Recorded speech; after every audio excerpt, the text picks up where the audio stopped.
안녕하세요. 저는 지금으로부터 딱 5년 전 저를 결혼 생활 내내 힘들게 했던 남편과 이혼하고 사춘기 딸아이 혼자 키우는 싱글맘이자 직장인입니다. 미리 말씀드리자면 저는 남편놈이 딴 데 한눈 판 것만은 용서할 수 없어서 소송으로 이혼했습니다. 남편놈은 저와 갈라서기 위해 얼토당토하는 술수를 부리며 악질적인 행동을 했어요. 그런데 여러분, 말이 씨가 된다는 말 아시죠? 나쁜 의도로 저를 속여가며 이혼을 요구했던 남편은 결국 자기가 내뱉은 말이 씨가 되어 자기 자신에게 되돌아가는 결과를 맞이하더라고요. 이런 일을 겪은 저는 말을 할 때마다 내뱉은 말의 무게를 늘 고민하게 되었습니다. 결혼 10년 차. 결코 짧은 시간은 아니죠. 되돌아보면 제 결혼 생활 되돌아보면 기가 막힙니다. 남편이란 사람 툭하면 하루아침에 직장 때려치우고 나오길 여러 차례였고 가장으로서의 책임감이 전혀 없는 사람이었어요. 속도 위반으로 결혼한 저는 뱃속의 아이를 지키고 가정을 지키려고 부단히 노력했다고 자부합니다. 친정에서는 누구보다 사랑받는 장녀였고 부모님의 믿음 속에서 살아왔는데 남자 하나 잘못 만나 결혼 이후 인생이 정말 꼬이게 될 줄은 몰랐죠. 부디 저의 사연을 거울 삼아 저 같은 헛똑똑이 짓을 다른 분들은 안 하셨으면 좋겠네요. 남편과 만난 사연이나 결혼 과정 얘기하자면 날밤 살 정도입니다만 결혼 이후에 하도 고생을 많이 했던지라 그 이야기는 생략하겠습니다. 일단 친정에서 반대를 많이 하셨다는 것만 말씀드릴게요. 저는 시부모님이 없었어요. 돌아가신 건 아니고 남편은 부모님 두 분과 다 왕래를 하지 않습니다. 어릴 때 부모님이 이혼하시고 같이 살다가 엄마가 제가 하시는 바람에 줄곧 외조모와 같이 지냈다고 들었습니다. 어찌어찌 해서 수도권 4년제 대학에 들어가는데 온갖 자격증을 섭렵한 탓에 작은 회사지만 일찍부터 사회생활을 시작했다더군요. 그래도 그 정도면 착실한 편이긴 하나 어쨌든 어린 시절이 행복한 사람은 아니에요. 시댁이 없어서 좋겠다 싶으신가요? 하지만 좋지만은 않았습니다. 뭐랄까, 제가 결혼해서 살아보니 가족의 유대감이나 끈끈함을 잘 모르더라고요. 그래서 우리 친정이 잘 모이고 연락하는 걸 잘 이해하지 못하던 사람입니다. 어쨌든 저는 남편에 비해 세상 물정 잘 모르고 졸업하자마자 공무원 시험 봐서 쭉 곱게 사무직만 했어요. 말씀드렸지만 친정 부모님 입장에서는 제가 남편과 결혼하는 것이 반갑지 않으셨을 겁니다. 남편은 결혼 전에 우리 친정 아빠에게 무릎까지 꿇어가며 저에게 잘하겠다 맹세하던 사람이에요. 딸이 아이를 가졌다니 어쩌겠습니까? 준비가 부족한 두 사람 결혼시키느라 부모님도 애를 써가며 저를 결혼시켜 주셨습니다. 그렇게 급하게 결혼했고 배불러 오는 것도 금방이더라고요. 결혼 7개월 만에 아이를 출산한 저는 아이 100일 때까지만 쉬고 바로 일을 해야만 했습니다. 그 이유는 남편이 갑자기 회사에 사직을 하겠다고 했기 때문입니다. 남편이 실증을 잘 내서 이직을 자주 하는가 하면 그건 아니에요. 제가 보니 남편의 잦은 직장 이직은 전적으로 남편의 욱하는 성격 때문이었습니다. 늘 보면 사람 사이에 문제가 생겨 직장을 관두더라고요. 아이를 낳은 지 얼마 되지도 않았을 때 이미 4번째 직장이었던 곳에 하루아침에 사직서를 내고 만 겁니다. 욱하는 성격이 너무 강하다 보니 자식이고 뭐고 열받으면 앞뒤 안 가리고 때려치워버리는 거죠. 연애할 때는 잘 몰랐어요. 본인 위주로 얘기했기 때문에 저는 그때마다 남편이 잘못이 아니고 남편 주변 사람들이 이상한 줄만 알았습니다. 그래서 남편을 나무라기보다는 잘 구슬렸죠. 여보, 당신도 이제 아이 아빠잖아. 직장에서 더러운 꼴 안 당하는 사람이 몇이나 되겠어? 앞으로는 힘들더라도 한 3번은 참아봐. 무작정 관두고 몇 달씩 구직하는 거 매번 너무 힘들지 않아? 당신은 편하게 직장 생활하니 내 고충을 알 리가 없지. 내가 오죽하면 다니던 직장 때려칠까 하는 생각은 안 해봤어?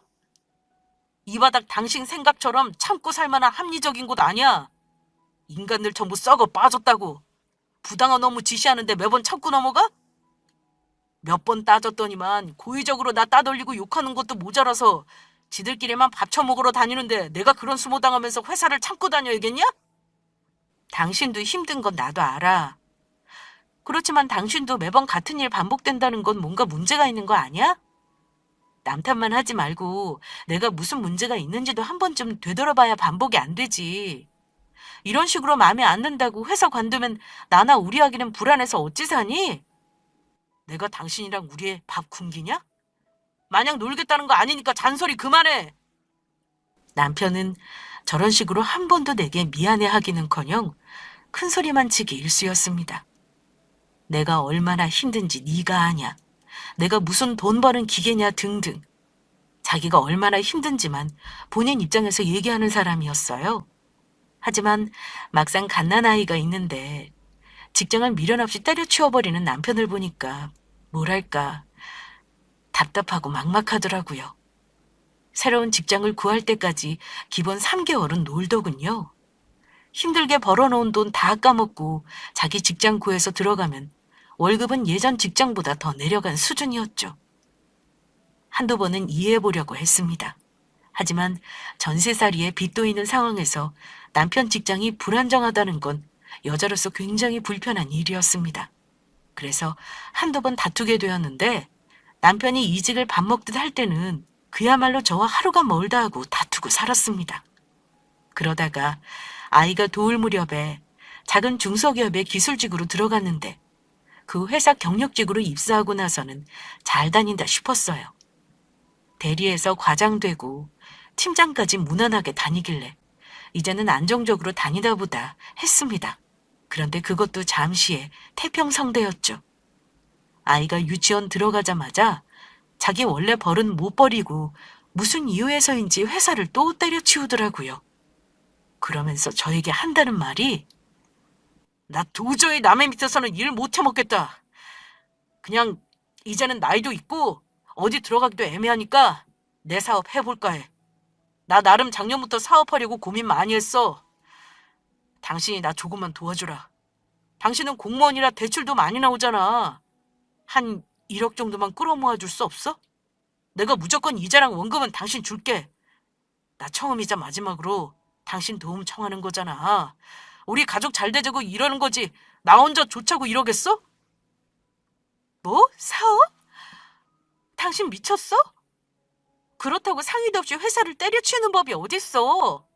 사업은 뭐 아무나 하는 줄 알아? 정 사업이 하고 싶으면 당신이 알뜰살뜰 모아서 자본금으로 써야지. 내 이름으로 대출을 내서 사업할 생각을 하니? 절대 용납 못해. 나는 안 해줄 거야. 하지만 그날부터 남편이 저를 얼마나 괴롭혔는지 모릅니다. 싸우기도 엄청 싸웠어요. 남자 앞길을 막는다느니 자기가 뭐만 하라고 하면 무조건 제가 반대를 한다느니 하며 이러니 남편이 잘 될 리가 없다는 식으로 저를 가스라이팅했어요. 그래도 왜 와이프 이름으로 대출을 내주냐, 안 해주면 그만이지 하실 수도 있어요. 하지만 같이 사는 남편이 회사 때려치우고 집에서 놀면서 계속 대책 없이 마냥 세워라 내어라 있는다고 생각해보세요. 이거라도 회복의 기회를 줘야 하는 건가 하는 마음이 생길 수밖에 없었습니다. 그때까지는 그래도 남편을 믿었으니까요. 아이도 어렸고 어떻게든 자리 잡을 수 있는 본인의 업을 찾는 게 중요하다고 생각했어요. 결국 1억까지는 아니지만 5천만 원이 넘는 돈을 남편에게 지원해줬습니다. 그 돈이랑 얼마 안 되는 퇴직금을 가지고 남편은 그 당시 3천에 200 월세를 내고 시내에 30평대의 호프집을 차렸습니다. 저는 걱정을 많이 했어요. 남편이 모르긴 몰라도 저 모르게 돈도 대출을 낸 것 같았지만 모른 척 했습니다. 그래도 천만다행인 건 그 인간 정말 회사 체질은 아니었던지 장사는 제법 잘하더라고요. 원래가 술 좋아하고 어울리기 좋아하는 성격이라 술 장사가 맞는 사람이었나 봅니다. 그런데 남편이 자영업을 시작하면서 처음에는 약속대로 생활비도 주고 제가 대출받은 돈도 꼬박꼬박 이자를 주긴 했습니다. 하지만 장사라는 게 저는 잘 모릅니다만 계절을 타기도 하고 잘 되다가 안 되기도 하고 그렇더라고요. 그러다가 고비가 온 게 남편이 실수로 미성년자 손님을 받았는지 누군가의 신고로 근 2달 동안 영업정지 처분을 받고 영업을 하지 못했습니다. 사실상 그 기간 동안은 생돈으로 월세를 내야 했고 남편은 놀고 먹었어요. 남편 가게가 이제 막 자리 잡으려는데 그러는 바람에 고스란히 얼마 모으지도 않은 돈을 까먹은 데다가 500만 원에 가까운 과징금까지 내야 했습니다. 황당한 건 그 모든 부담을 저에게 떠넘겼다는 거였어요. 제가 돈 관리를 하는 것도 아니었고 저는 정확히 남편이 매출이 얼마나 나왔는지는 모르는 채 남편 말만 믿었거든요. 이번 달 매출이 1,000만 원인데 아르바이트생 월급 주고 순수익이 500이라 저에게 간신히 이자만 준다는 식으로 매번 죽는 소리를 하길래 처음에니 그렇겠지 하며 남편 말을 믿었습니다. 그런데 모은 돈 하나 없이 모든 돈 부담을 저에게 미루니 저는 나름 모아놓던 비상금을 털어가면서 남편 뒤처리를 해야 했죠. 그나마 남편이 회사 다닐 때는 꼬박꼬박 들어오던 월급이 있었고 나가는 이자도 없었지만 어째 남편과 살면 살수록 사는 모양새가 나아지기는커녕 더 궁핍해지고 안 좋은 구렁텅이로 제가 끌려 들어가는 느낌이었습니다. 그때 남편과 사이가 완전히 틀어지게 되면서 서로 대화도 단절된 채 지냈던 것 같아요.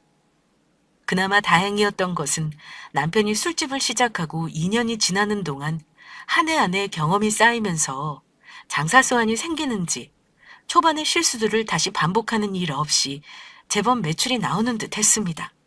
2년 만에 제 빚도 다 갚았고 한동안은 저 쓰라며 생활비도 넉넉하게 주더라고요. 자, 내가 그랬지? 난 딱 사업 체질이라고. 큰일 할 사람 당신이 계속 앞길 막은 거야. 요새 회사 다니면서 남의 밑에서 일하면 뭐 이런 돈 만질 수나 있을 것 같아? 한껏 어깨에 뽕이 들어가서는 처음에 사업을 말리던 제가 틀렸다며 잘난 척을 했습니다. 하지만 예전보다 돈을 더 벌고 경제적으로 남편이 우위를 점하게 되면서 본인이 돈 버는 걸로 책임을 다한다고 생각하는지 전혀 가정에는 신경을 쓰지 않았습니다. 무슨 모임은 그리도 많은지 저는 알지도 못하는 모임이 수두룩했어요. 집안일 안 하는 건 제가 100번 양보할 수 있었습니다. 하지만 제가 신경 쓰이는 일은 따로 있었어요. 남편은 원래도 그랬지만 장사를 시작하면서 생활이 제멋대로였습니다. 특히나 술자리가 많았는데 한 번은 술 먹은 남편이 데리러 오라기에 가게에 갔다가 굉장히 불쾌한 경험을 한 적이 있습니다. 마감 시간이 훌쩍 지난 시간에 가게에 갔더니 글쎄 가게에서 일하는 아르바이트생들과 남편이 같이 술을 마시고 있더라고요. 매출이 지난달보다 늘어난 게 예쁜 아르바이트생 덕분이라면서 한 번 거하게 쌌다는 겁니다. 그런데요, 저는 30 중반이나 먹은 남편이 20대 어린아이들을 끼고 술을 먹고 있는 모습이 달갑지 않았습니다. 그 애들이야 가게에서 돈 주는 사장님이니 어쩔 수 없이 자리를 지켰는지도 모르는 일이죠. 얼큰하게 취한 남편을 챙기고 아르바이트생들에게 가라고 했는데요. 남편이 술에 취해 눈에 뵈는 게 없었나 봅니다. 갑자기 나가려는 예쁘장한 여자의 팔을 붙잡고는 더 놀다 가라며 추태를 부리는 겁니다. 저는 그때 너무 화가 나서 취한 남편 뺨따기를 철썩 때렸습니다. 제가 남편 놈 따기를 때리는 걸 본 아르바이트생 3명은 혼비백산에서는 눈앞에서 사라지더군요. 하지만 그 불쾌한 경험은 남편에 대한 의심으로 이어졌습니다.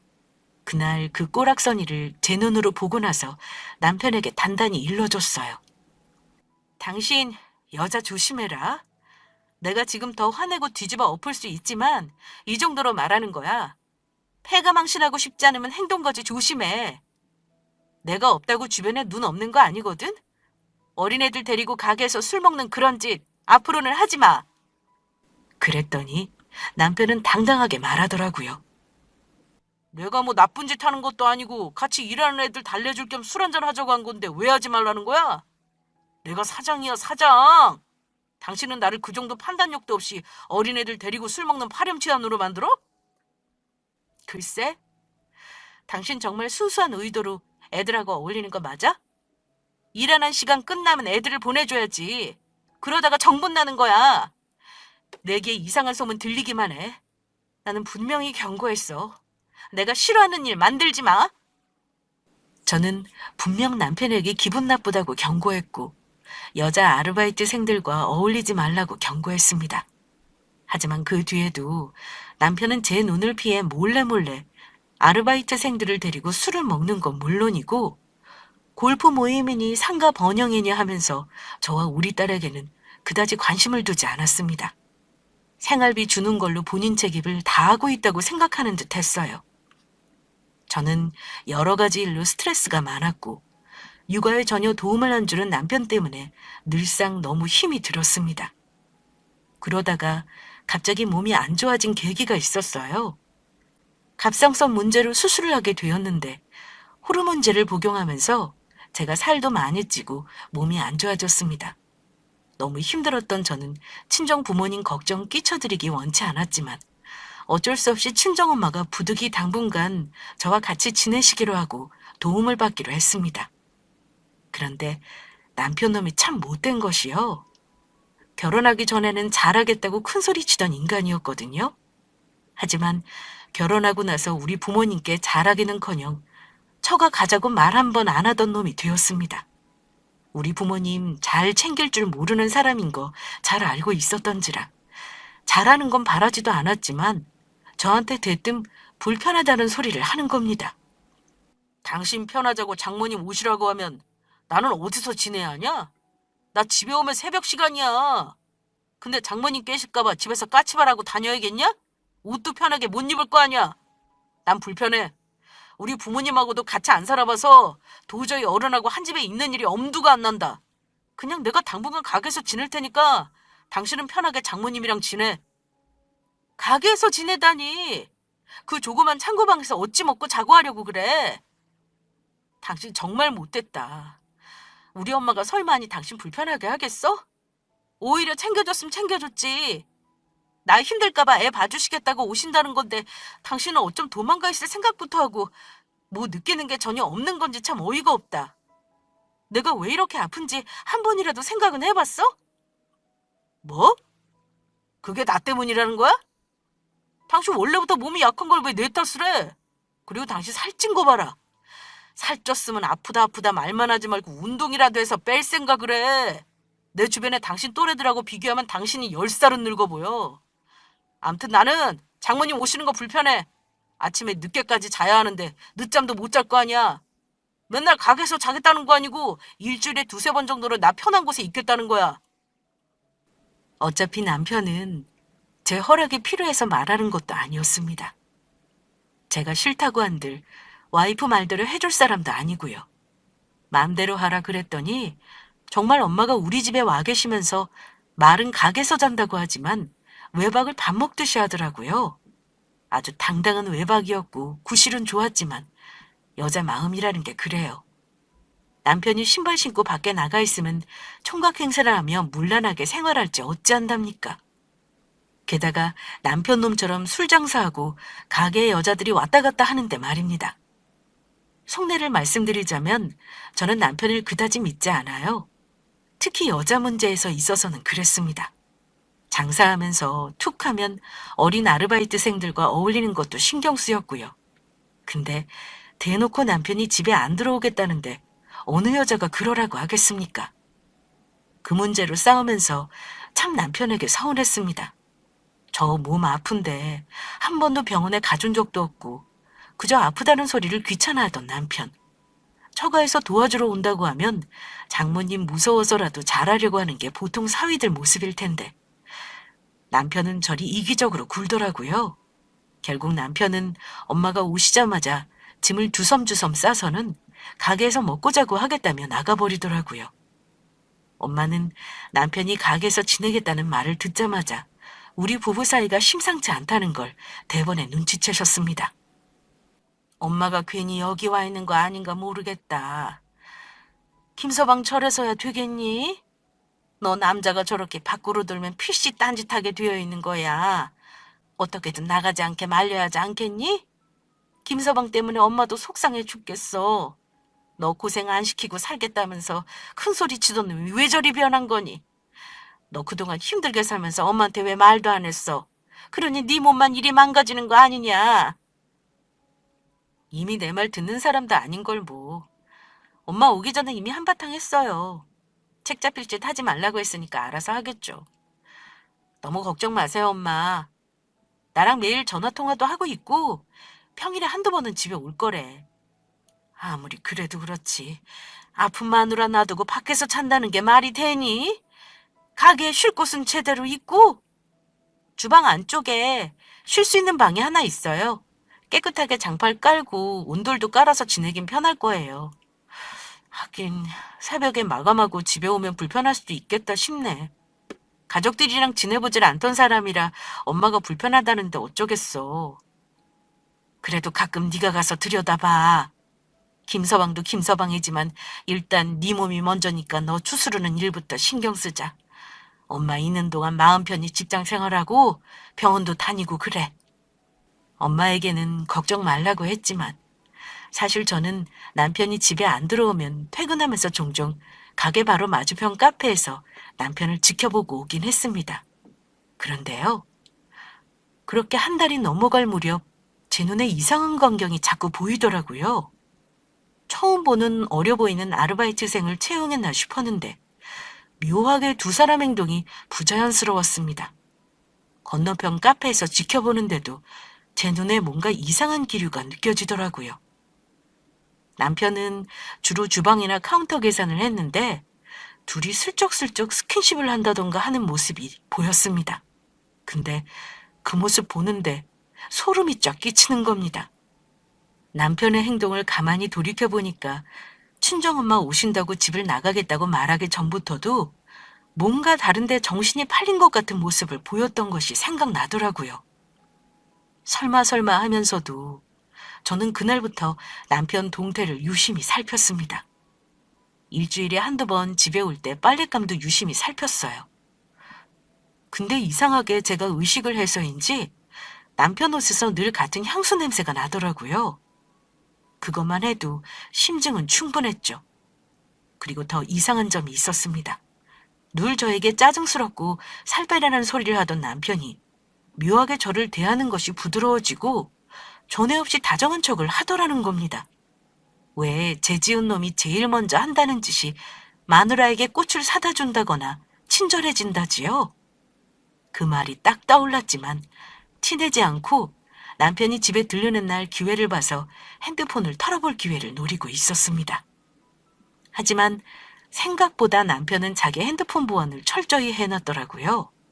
그래서 매번 실패했는데 마침 친정엄마가 아빠 때문에 본가에 아이를 데리고 간 주말에 저는 남편 가게를 평소보다 오래 지켜보기로 했습니다. 그러면서도 내심 저의 의심이 제발 틀리길 바랬어요. 하지만 그날 마감 시간이 끝나고 다정하게 팔짱을 낀 채 가게 셔터를 내리는 남편 눈과 그 옆에 어린 년을 본 순간 모든 것이 무너지는 듯 했습니다. 가게에서 멀리 떨어지지 않은 모텔로 들어가는 두 사람을 그대로 저의 핸드폰에 촬영해 놓았고 그날부터 남편의 외도 증거를 본격적으로 찾기 시작했습니다. 친정엄마 충격받으실까봐 차마 말하지도 못했고 저도 몇 달간 엄마와 지내며 체력 회복을 했던 터라 엄마 생활을 위해 본가로 가시라고 했어요. 엄마에게 못 볼 꼴을 보이고 싶지는 않았습니다. 장모가 없으니 남편은 더 이상 외박하거나 가게에서 지낸다는 구실이 없었죠. 당신 이제 집에서 지내지 그래? 엄마도 없는데 가게에서 왜 지내? 다른 사람들이 보면 당신 처자식도 없는 줄 알겠다. 그래. 장모님 왜 더 계시지 않고? 더 계시긴. 당신도 불편할 거 아니야. 나도 이제 약만 잘 먹으면 되고 체중도 많이 줄었으니까 살만한걸. 당장 짐 가지고 집으로 들어와. 남편은 구실이 없다는 걸 알면서도 엄청 아쉬운 표정이더라고요. 그러더니 어쩔 수 없이 집에서 가게로 출퇴근을 하기 시작하긴 했습니다. 불과 석 달 만이었죠. 그런데요. 남편은 상간녀에게 정신이 팔려 똥줄이 타는지 늘 핸드폰을 붙잡고 있었고 밖으로 나돌지 못해 안달이 나 있었습니다. 꼬리가 길면 밟힌다고 어느 날은 술을 잔뜩 먹고 들어왔길래 남편 핸드폰을 터는데 성공을 했어요. 차라리 판도라의 상자를 열지 말 걸 그랬나 후회할 정도로 남편의 폰에는 상간녀에게 정신 팔린 남편이 남긴 증거가 수두룩했습니다. 거기다 둘이 나눈 카톡을 보고 저는 경악할 수밖에 없었습니다. 남편 놈은 스쳐가는 바람이 아니라 아주 그 어린 년에게 목숨을 걸었더라고요. 얼굴 반반하고 저와 다른 여자에게 완전히 돌아 있었습니다. 심지어 그 상간녀에게 가게 근처에 방을 얻어주겠다고 보증금 3천만 원을 보낸 것, 매달 월세를 내준 것도 있더라고요. 집이 좁다는 여자의 투정에 아주 살림차릴 궁리까지 하며 둘이 주고받은 대화를 본 저는 이미 이런 상황에 올 거라는 각오를 했지만 너무나 가슴이 아팠습니다. 모든 증거를 확보하고 상간녀 주소와 이름 연락처까지 손에 넣고 나니 더 이상 거리낄 것도 없었죠. 바로 소송 준비를 하려고 마음을 먹었습니다. 다만 아이가 있기 때문에 조용히 모든 준비를 마치면 남편을 내쫓을 생각이었습니다. 그런데요, 제가 이혼 준비를 하는 와중에 어처구니 없게도 남편 놈이 저에게 선수를 치더군요. 제가 무슨 마음으로 하루하루를 사는지 꿈에도 몰랐을 겁니다. 왜냐면 남편은 어린 상간녀와 같이 새 출발할 생각에 매일 하루 한 편씩 저와 수월하게 이혼할 수 있는 시나리오를 구상했으니까요. 그런데 얼마나 마음이 급했으면 이 인간이 좀 무리수를 두더군요. 며칠 전부턴가 불쌍한 척을 오지게 하고 분위기를 잡아가며 밑밥을 깔길래 무슨 속셈인가 싶었죠. 그런데 그날 늦은 시간 할 말이 있다면서 저를 식탁 앞에 앉히더니 제 앞에서 서리봉투를 내밀었습니다. 이게 뭐야? 뭐냐고 묻는 제가 남편은 갑자기 눈물을 글썽이면서 이러더군요.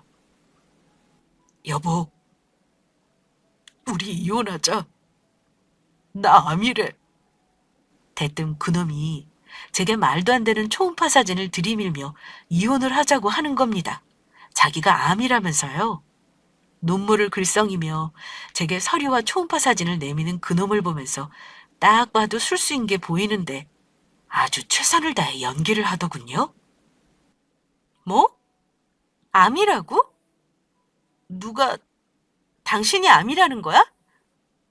여보, 나 대장암이래.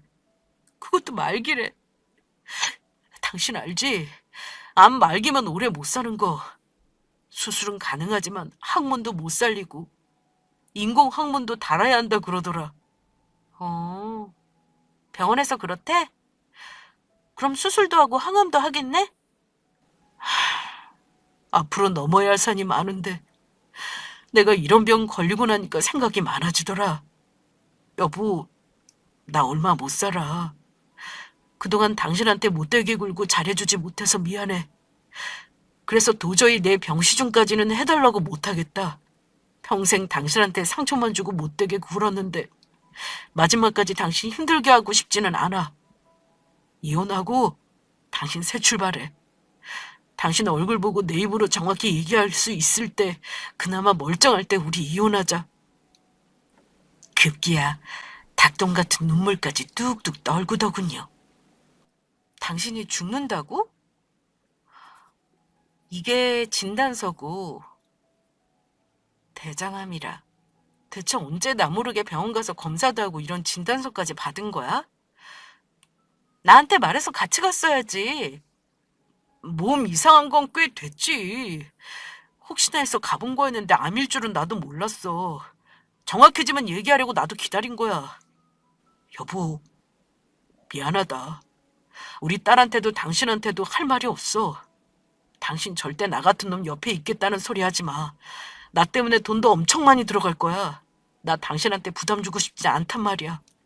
당신 아직 충분히 예쁘고 충분히 젊어. 얼마든지 좋은 사람 만날 수 있어.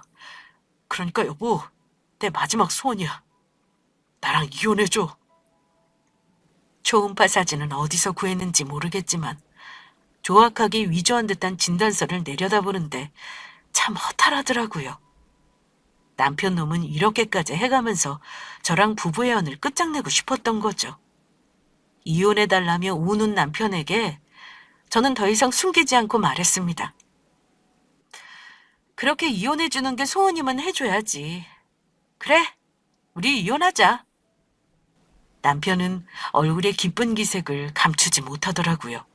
우는 척을 하면서도 입꼬리가 올라가 있었죠. 사랑하니까 헤어진다는 말 알지? 내 마음 이해해줘서 고마워, 여보. 내가 이혼 서류는 가져왔어. 나 아픈 몸이니 아이는 당신이 키워야겠지. 이 집 보증금은 당신 줄게. 양육비는 나 죽으면 못 줄 테니 미리 받는 거라고 생각해. 당신한테 짐이 되고 싶지 않은 내 마음 이해하지?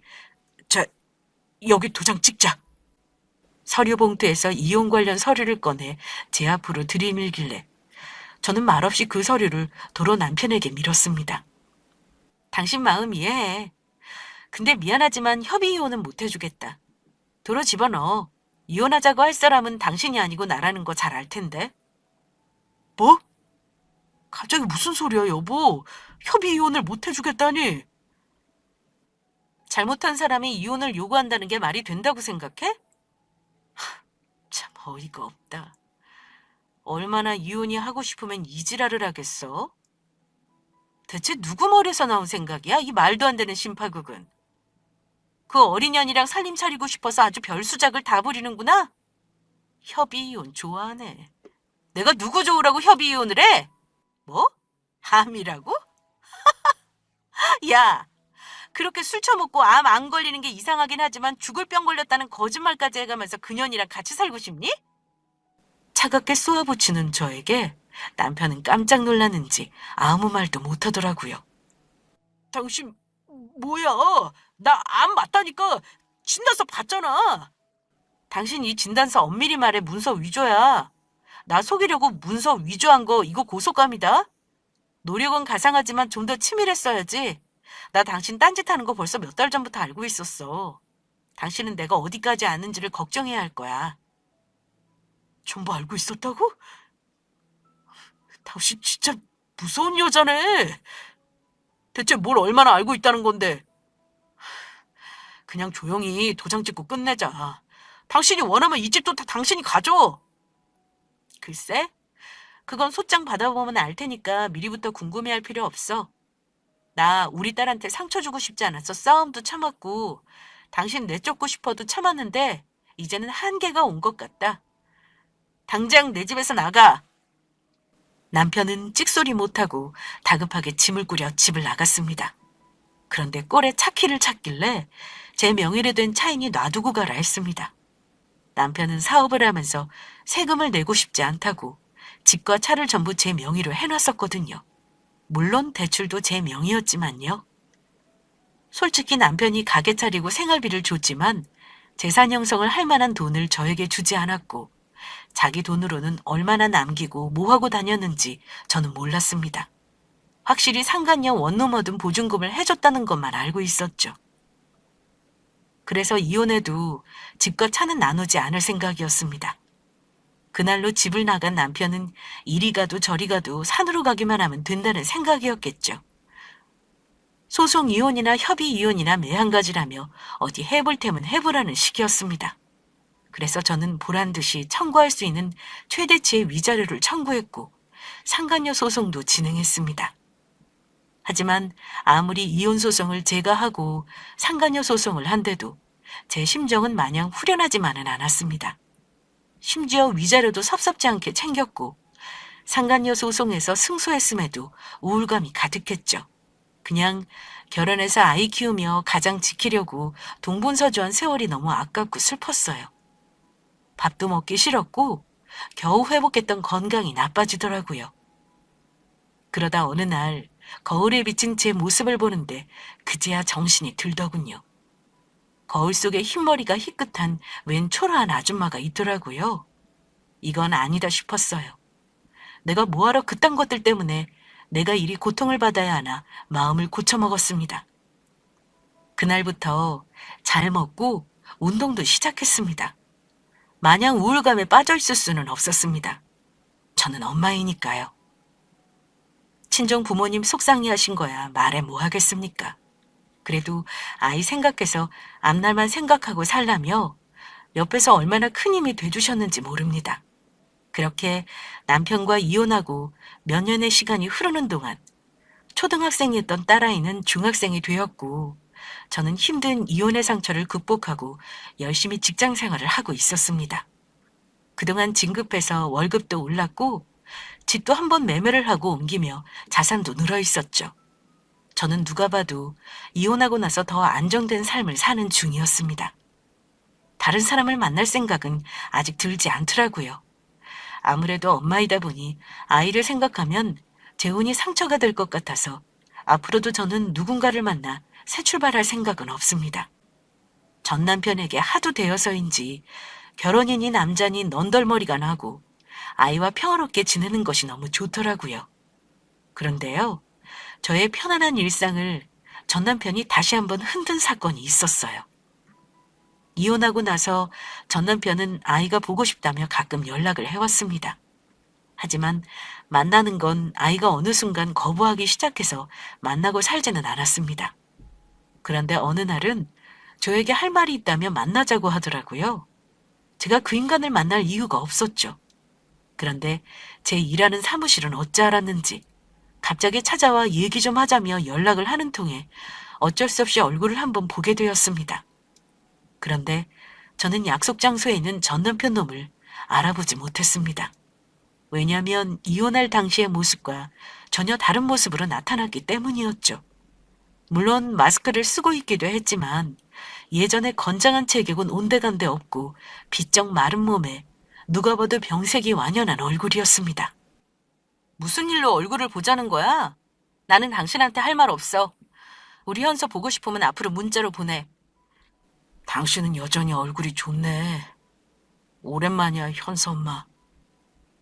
나 좀 봐봐. 나 정상인 같지 않지? 진짜 당신한테 몹쓸 짓 한 거 죄값 받나 봐. 나 암 진단 받았어. 간암이래.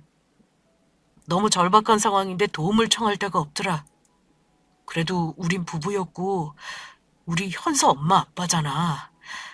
당신이 나 좀 도와줬으면 해서 고민하다가 찾아왔어. 뭐? 이번에는 간암이니? 개수작 부리지 마. 이혼해서 남남이 된 지가 언젠데 뭘 도와달라는 거야? 당신이 죽고 못 살던 그 어린 년한테 가서 병시중이나 하라고 하지 왜?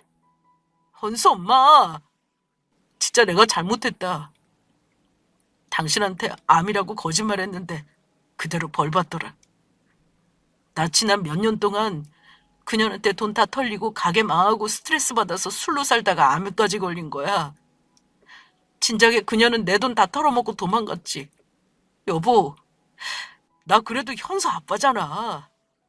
나는 당신하고 이혼하고 다 망해먹었지만 당신 잘 사는 거 소문 들어서 알아. 여보 부탁이야. 나 좀 도와줘. 당신이 나 간병해줘야 마음이 편할 것 같아. 간병 좋아하네. 당신 같으면 만약 내가 다른 남자랑 바람나서 나갔다가 병나서 오면 오냐 그래 내가 돌봐주마 할 수 있을 것 같아? 누굴 호구로 보나. 미안한데 나는 당신 도와줄 이유 없어. 돌아가. 우리 현서 보고 싶다면 그건 말리지 않을게. 하지만 내 도움은 바라지 마. 진짜 암인지 솔직히 당신 말 못 믿겠다. 여보, 현서 엄마. 내가 당신 앞에서 뻥치자고 살을 이렇게 빼고 머리까지 뽑고 왔겠어? 다행히 나 말길은 아니라서 지금 당장 죽을 병은 아니래. 수술하면 충분히 회복할 수 있다더라.